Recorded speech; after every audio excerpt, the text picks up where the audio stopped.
Hello everyone, welcome back to our channel. पिछली class में हमने स्ट्रेट लाइन इन स्पेस से रिलेटेड बहुत सारे इंपॉर्टेंट क्वेश्चंस देखे थे। आज हम पढ़ने वाले हैं shortest distance between two lines.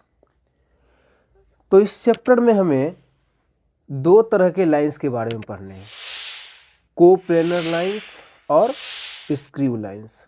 अब जानते हैं कि कोप्लेनर लाइन क्या होता है। Two lines lying in the same plane are called coplanar lines. अगर दो लाइन एक ही प्लेन में हो, जैसे हमारे XY प्लेन है, तो दोनों ही प्लेन में एक ही प्लेन में क्या हो जाए, दोनों लाइन आ जाए, तो उस लाइन को हम क्या बोलेंगे, coplanar lines. Coplanar lines are either parallel और इंटरसेक्टिंग। या तो हमारा कोप्लेनर लाइन क्या होगा, पैरेलल होगा या फिर इंटरसेक्टिंग होगा, एक दूसरे को कट कर रहा होगा। सेकेंड है हमारा screw lines. Two lines in space which are not coplanar. दो लाइन जो कहाँ है, स्पेस में, वो एक ही प्लेन में नहीं है, आर कोल्ड स्क्रू लाइंस। तो वैसे लाइंस को हम क्या बोलेंगे, screw lines. Screw lines are neither parallel nor intersecting. न तो वो पैरेलल होते हैं और न ही इंटरसेक्टिंग होते हैं। अब देखते हैं कि हम शॉर्टेस्ट डिस्टेंस कैसे पता कर सकते हैं दो स्क्रू लाइंस का। तो दो स्क्रू लाइन को हम दो फॉर्म में डिनोट करते हैं, एक तो वेक्टर फॉर्म में, दूसरा कार्टेशियन फॉर्म में। तो देखते हैं कि वेक्टर फॉर्म में हमारा शॉर्टेस्ट डिस्टेंस निकालने का क्या फॉर्मूला होगा। तो यहाँ पे हमने दो लाइंस लिए हैं, L1 एंड L2। तो इस केस में हमारा क्या होगा शॉर्टेस्ट डिस्टेंस, उसका फॉर्मूला देखते हैं। तो मान लेते हैं कि हमारा L1 L2 क्या है, दो स्क्रू लाइंस है। Let L1 and L2 be two screw lines whose vector equations are. यहाँ पे इसका वेक्टर इक्वेशन है, उसको देख लेते हैं। R vector equals A1 vector plus lambda B1 vector, and दूसरा हमारा है R vector equal to A2 vector plus lambda B2 vector. यहाँ पे हमारा L1 L2 दो लाइन है, उसका वेक्टर इक्वेशन क्या है, एक का है A1 प्लस लेमडा B1 और दूसरे का है A2 प्लस म्यू B2। तो इस केस में हमारा डिस्टेंस निकालने का क्या फॉर्मूला होगा, उसको देखते हैं। तो उस केस में हमारा हो जाएगा the shortest distance between two screw lines is given by. तो इस केस में हमारा शॉर्टेस्ट डिस्टेंस क्या हो जाएगा, शॉर्टेस्ट डिस्टेंस इक्वल्स हो जाएगा हमारा B1 cross B2 vector dot A2 minus A1 vector upon B1 cross B2 vector का मैग्नीट्यूड। तो जब कभी हमें वेक्टर फॉर्म में शॉर्टेस्ट डिस्टेंस निकालना हो दो स्क्रू लाइन का, तो हम क्या करेंगे, ये वाला फॉर्मूला यूज कर लेंगे। Shortest distance between two screw line को अब हम कार्टेशियन फॉर्म में देखते हैं।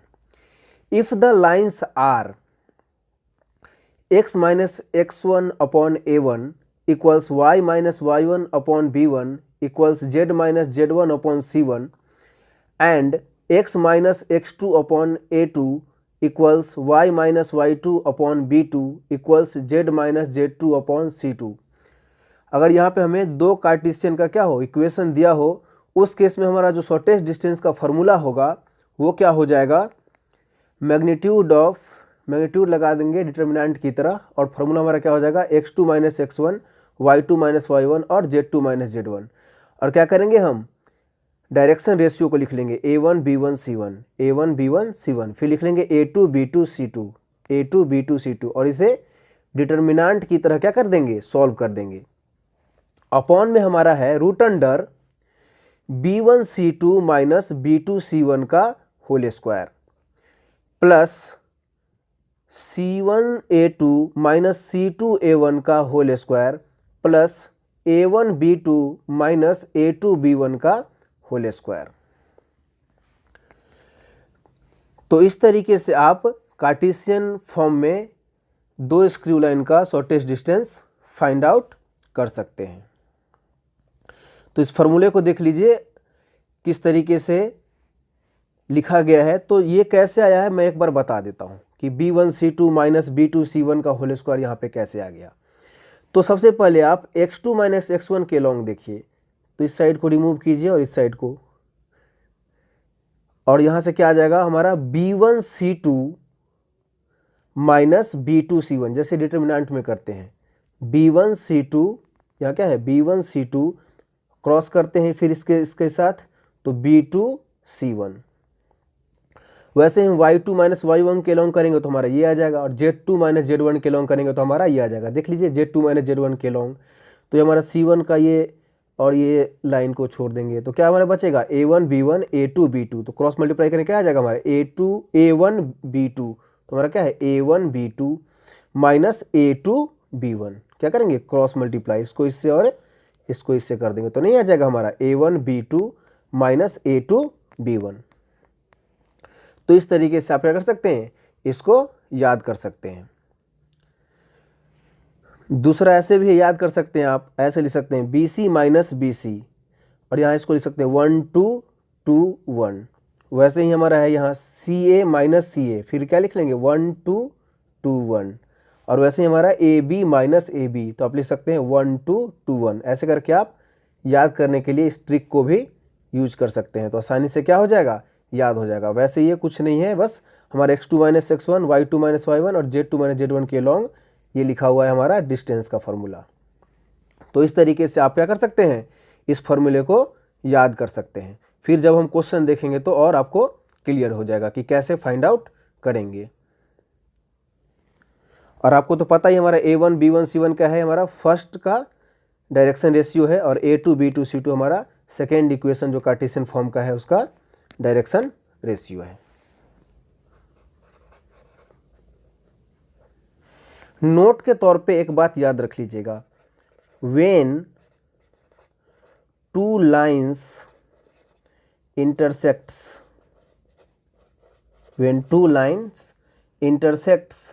each other, then shortest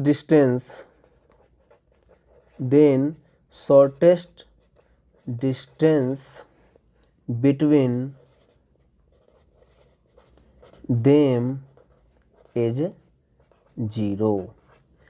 अगर हमारा दो लाइन क्या करे, इंटरसेक्ट करे, उस केस में अगर आपसे कोई भी पूछ ले कि हमारा शॉर्टेस्ट डिस्टेंस क्या होगा तो क्या लिख देंगे 0। तो हमारा शॉर्टेस्ट डिस्टेंस किसके बराबर हो जाएगा, 0 के बराबर। कब होगा, जब हमारा दो लाइन क्या करे, एक दूसरे से इंटरसेक्ट करे, तो उस केस में सीधा आप लिख दीजिएगा शॉर्टेस्ट डिस्टेंस किसके बराबर हो जाएगा, 0 के बराबर हो जाएगा। हमने तो स्क्रू लाइन के बीच में डिस्टेंस फार्मूला को देख लिया कि कैसे डिस्टेंस फाइंड आउट होगा। अब हम देखते हैं कि पैरेलल लाइन के बीच में जो हमारा डिस्टेंस है वो कैसे फाइंड आउट होगा। तो यहाँ पे वैसे ही हमने L1 और L2 क्या किया है, दो लाइन लिया है, उसके बीच में हमने क्या लिया है, एक डिस्टेंस लिया है। हमारा L1 L2 क्या है, दो पैरेलल लाइन है। पहले लाइन का हमारा वेक्टर का क्या दिया हुआ है, R equals A1 vector plus lambda B, और दूसरा इक्वेशन हमारा है R vector equals A2 vector plus mu B vector. तो देखते हैं इस केस में हमारा डिस्टेंस का फॉर्मूला क्या होगा। if two lines L1 and L2 are parallel, then they are coplanar. Then they are coplanar. यहाँ पे हमारा क्या है, दो लाइन है L1 एंड L2, क्या है वो, parallel, then they are coplanar. मैं पहले ही बता दिया था कि अगर हमारा कोप्लेनर लाइन होगा तो या तो वो पैरेलल होगा या फिर इंटरसेक्टिंग होगा। तो ये हमारा क्या है, पैरेलल है, तो ये कोप्लेनर है ही। अब लेट कर लेते हैं, लेट द लाइंस बी। हमारा पहला इक्वेशन क्या था, R vector equals A1 vector plus lambda B vector and R vector equals A2 vector plus mu B vector.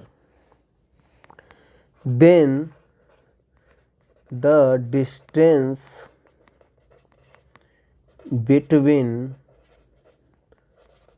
Lines is. तो इस केस में हमारा डिस्टेंस क्या होगा देख लेते हैं। तो D इक्वल्स हमारा हो जाएगा B cross A2 minus A1 vector upon magnitude of B vector. तो जब कभी भी आपको दो पैरेलल लाइन के बीच में डिस्टेंस पूछे तो आप इस फॉर्मूले को क्या कर सकते हैं, यूज कर सकते हैं। नोट के तौर पे एक बात इसमें भी याद रखने वाली बात है, उसको याद रखिएगा। If two lines are parallel then they both have same और प्रोपोर्शनल डायरेक्शन रेशियोज। अगर हमारा दो लाइन क्या हो, पैरेलल हो, उस केस में क्या होगा, उसका डायरेक्शन रेशियो या तो सेम होगा या फिर प्रोपोर्शनल होगा। तो इस बात को याद रखना है कि टू लाइंस क्या हो, पैरेलल हो, तो क्या हो जाएगा, हमारा डायरेक्शन रेशियो जो है वो क्या हो जाएगा, या तो प्रोपोर्शनल होगा या फिर सेम होगा। तो हमने यहाँ पे distance between to parallel lines का भी फार्मूला देख लिया, स्क्रू लाइन का बीच का भी फार्मूला देख लिया। तो अगली वीडियो में हम देखेंगे इससे रिलेटेड क्वेश्चंस। तो आज के लिए इतना ही। ये वीडियो आपको कैसा लगा हमें कमेंट सेक्शन में ज़रूर बताएं और इसे अपने दोस्तों के साथ शेयर भी करें। और अगर इस चैनल पे आप नए हैं तो इसे सब्सक्राइब भी करें। Thank you for watching.